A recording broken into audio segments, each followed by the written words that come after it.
Journal donc américain qui nous dit que des hauts responsables militaires russes ont récemment eu des discussions sur le moment et la manière dont une arme nucléaire tactique pourrait être utilisée en Ukraine. Les chefs militaires russes ont discuté de l'utilisation d'armes nucléaires selon des responsables américains. Voilà ce que dit le New York Times qui s'appuie en fait sur ce que leur auraient dit plusieurs membres de l'administration américaine. Alors, le porte-parole du Pentagone, John Kirby, a réagi à cela, évidemment. Il a commenté tout ça. Il dit « On a été clair dès le départ. Les commentaires de la Russie sur l'utilisation potentielle d'armes nucléaires sont profondément préoccupants. Nous les prenons très au sérieux. Les États-Unis continuent à surveiller cela. Mais par ailleurs, nous ne voyons aucune indication que la Russie se prépare à une telle utilisation. On va voir dans un instant ce qu'a dit, lui, Sergueï Lavrov. Tout ça s'est passé dans les dernières dizaines de minutes. C'est pour ça que ça s'enchaîne un petit peu.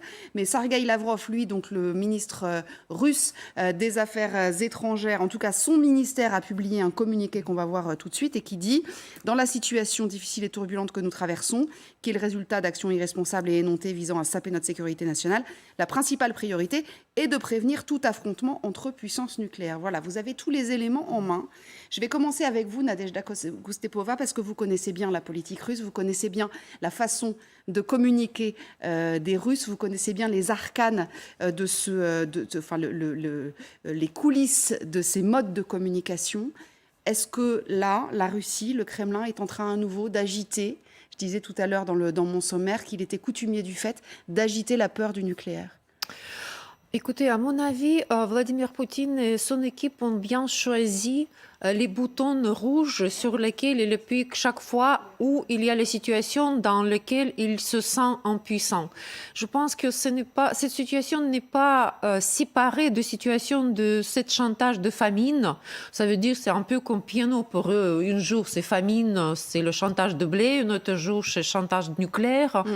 Mais en parlant de cette publication américaine, je pense que finalement ils ont publié ce qu'ils ont eu pour montrer que c'est vrai que les intentions pouvaient être sérieuses, il faut les prendre au sérieux. Mais vous savez que écrivain Tchekhov a dit que si dans le premier acte de pièce, on a une pistolet en arme, au deuxième acte, ça peut être tiré. Si cette arme existe, elle peut être utilisée. Mais en tout cas, le monde doit prendre toutes les précautions pour prévenir ces situations. Mais pour moi, c'est plus chantage. Alors, Bruno Combi est avec nous, vous êtes spécialiste des questions nucléaires et ingénieur en génie nucléaire. Une question quand même sur, puisqu'elle a déjà à l'instant parlé de chantage, une question sur le fait on a compris que la communauté internationale, enfin occidentale, et notamment les États-Unis, ont pris pleine conscience du risque, effectivement, et disent on vous regarde ça avec beaucoup de sérieux. Faut-il pour autant... j'allais dire, exprimer ces angoisses-là, ces craintes, ces angoisses ou ces craintes d'ailleurs, sur la place publique, aller parler à des journalistes, par exemple, du Washington Post, du New York Times en l'occurrence, s'exprimer là-dessus. Est-ce que ça ne démonétise pas justement tout ce qui peut avoir touché à la dissuasion nucléaire? Alors, il faut bien distinguer tout d'abord la dissuasion nucléaire de l'utilisation d'armes nucléaires tactiques, dont il est question en l'occurrence. Les Russes ont environ 2000 têtes nucléaires tactiques. Donc, qu'est-ce que c'est qu'une arme tactique par rapport à la dissuasion? La dissuasion, c'est des très grosses bombes atomiques ou bombes thermonucléaires qui ont donc des très fortes puissances. Pour avoir une ordre de grandeur, Hiroshima, c'était 15 kilotonnes environ. Nagasaki, c'était un petit peu plus.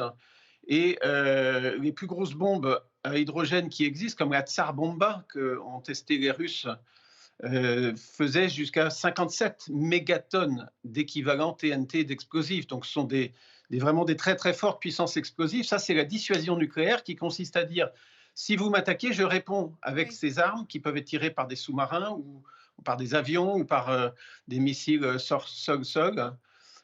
Et donc cette dissuasion nucléaire est très puissante parce qu'on peut neutraliser des villes entières, d'énormes villes, y compris des grosses villes comme Paris ou Moscou, par exemple, d'un coup, avec une ou quelques-unes de ces bombes. Mais les bombes tactiques, c'est différent. Ce sont des bombes atomiques également, mais beaucoup plus petites, qui ont des puissances entre 1 et 100 environ de kilotonnes.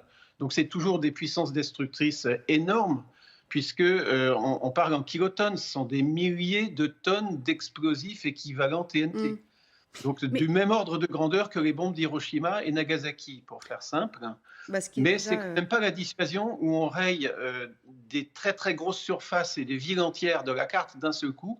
Les bombes tactiques ont plutôt pour but de neutraliser par exemple une garnison mmh. ou un port ou une zone précise qui peut être une cible militaire en évitant de trop toucher les zones civiles par exemple. Alors, on va rejoindre Antoine de Pressigou qui est à Washington, qui est notre correspondant aux États-Unis. Antoine, merci d'être avec nous. Alors, on voit un peu ces inquiétudes qui sont mises au jour, en fait, par la presse américaine. On parlait à l'instant du fait que John Kirby avait expliqué que tout cela était pris très au sérieux. On apprend aussi dans le New York Times que, manifestement, les systèmes d'alerte ne sont pas tout à fait au carré, qu'on n'est pas tout à fait sûr que et la Maison-Blanche et les hauts responsables militaires américains seraient informés en temps réel de ce qu'il se passe. Bref, qu'est-ce qu'on vous dit du côté de la Maison-Blanche? Tout ça est assez flou. Oui, le quotidien américain révèle que des chefs militaires russes, à cause des difficultés rencontrées sur le champ de bataille, auraient évoqué une possible utilisation d'armes nucléaires. Alors, précision importante et surprenante, Vladimir Poutine n'aurait pas pris part à ces conversations. Le New York Times ajoute que le gouvernement américain est au courant de ces conversations russes depuis une quinzaine de jours environ.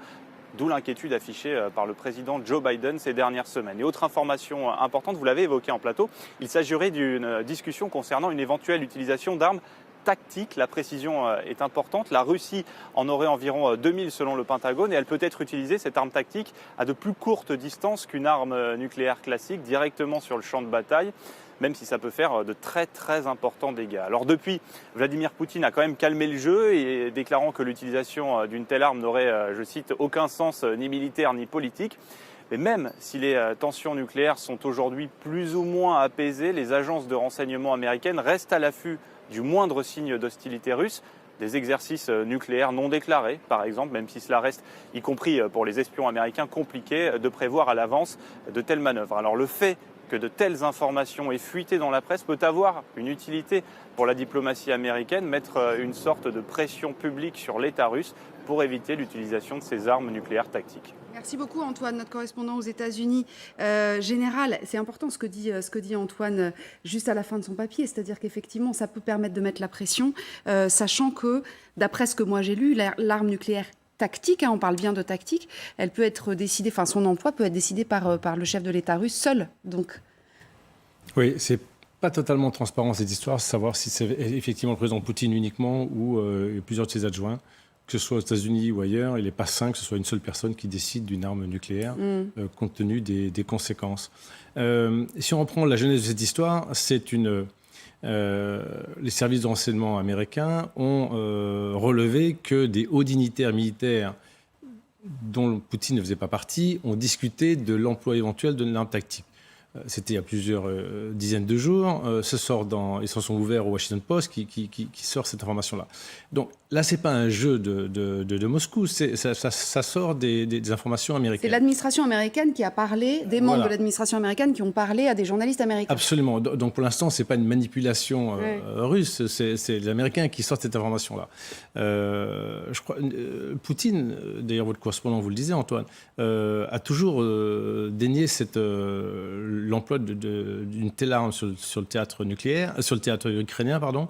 Et c'est vrai qu'on ne voit pas l'abstraction même du nucléaire, une arme d'une telle puissance, l'intérêt sur le théâtre ukrainien. Pourquoi ? Parce que vous avez un front de 1200 km de long.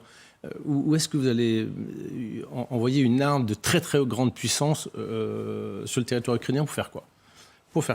Ce qui était très bien dit par Bruno Combi, oui. C'est qu'effectivement, ces armes-là, dans la doctrine russe, étaient utilisées notamment pendant la guerre froide. L'idée, c'était d'aller attaquer les grosses bases aériennes de l'OTAN. Oui, c'est ça. Il n'y a pas de grosses bases aériennes de l'OTAN, ni de grosses bases aériennes ukrainiennes en Ukraine aujourd'hui. Les bases sont dispersées, elles ont été beaucoup attaquées. Les avions, pour ceux qui restent, sont dispersés. Donc, ça n'a pas vraiment de sens. Alors, où envoyer éventuellement une arme d'une telle puissance en dehors de Kiev, Mykolaïv c'est surtout qu'il faudrait que ce soit fait sur un objectif militaire, parce qu'on pense évidemment absolument. Tous à Kherson. On parlait hier avec Arlette, notamment, vous étiez en plateau avec nous, Arlette, dire à quel point politiquement la ville de Kherson était fondamentale. Il était fondamental pour Vladimir Poutine qu'il ne la perde pas. puisque c'est lui qui la tient pour le moment. Voilà, on peut imaginer ça. Ah non, aussi, on peut mais se dire- j'ai entendu des choses là-dessus en disant que s'ils le perdaient, ils enverraient une bombe nucléaire tactique sur. Pour moi, c'est totalement Vous absurde. n'y croyez pas une seconde? Mais pas une seconde, c'est Ouais. totalement absurde, ça n'a aucun sens. Mais je dirais, je voudrais ajouter aussi que je travaillais avec des victimes nucléaires à l'endroit où on produit le plutonium pour notre bombe russe.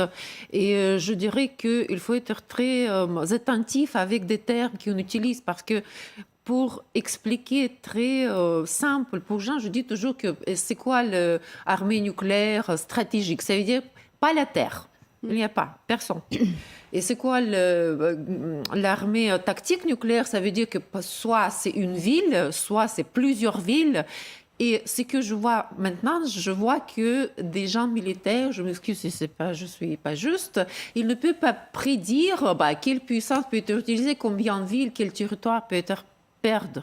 Mais en sachant la nature des dirigeants russes, des Poutine, il faut toujours faire sembler que tu crois dans leurs mauvaises Oui, c'est ça. intentions. C'est parce que oui, non mais c'est intéressant ce que vous dites parce qu'on est effectivement c'est un peu un jeu de poker menteur avec quand même une précision. François Dupaquier, on n'arrête pas de dire non mais c'est pas possible de la part de Vladimir Poutine, il y aurait aucun intérêt, etc. Qui aurait imaginé que des combats se déroulent par exemple autour d'une centrale nucléaire, en l'occurrence Zaporijjia? On est quand même en train de s'affronter sur alors pour le coup on est vraiment sur quelque chose de vous êtes particulièrement explosif. Donc en fait, voilà, ce sont des terrains qui sont extrêmement dangereux là. Oui. Qui aurait pensé qu'on se retrouverait en Europe à distribuer du pain et de l'eau? Et aujourd'hui, c'est la réalité du terrain. Nous, on travaille principalement sur les zones de guerre, sur les zones nouvellement libérées. On n'aurait jamais cru qu'on en arriverait à distribuer de l'eau potable, mais également de la nourriture. Ouais, à Kiev en plus. Enfin, je veux dire, voilà. À Kiev, pas forcément toujours, en tout cas encore plus à l'est, c'est-à-dire dans la région de Kharkiv, dans le Donbass, dans la région de Zaporijjia où les combats sont les plus durs. Moi j'étais encore récemment justement dans le Donbass sur les évacuations et on se retrouve dans des situations où on n'aurait jamais cru assister à des scènes pareilles, c'est-à-dire des gens cachés à qui on distribue la nourriture dans des caves et des gens qui nous racontent également la situation sur ces zones nouvellement libérées. Où réellement on s'est retrouvé dans une situation où les gens n'avaient absolument plus rien à manger. Ouais. Donc on est aussi dans une situation de terre brûlée complète, avec une dangerosité d'accès qui est absolument extrême, notamment pour l'ensemble de nos volontaires, les volontaires ukrainiens qui travaillent quand même à distribuer de l'aide alimentaire, à distribuer de l'aide humanitaire au péril de leur vie.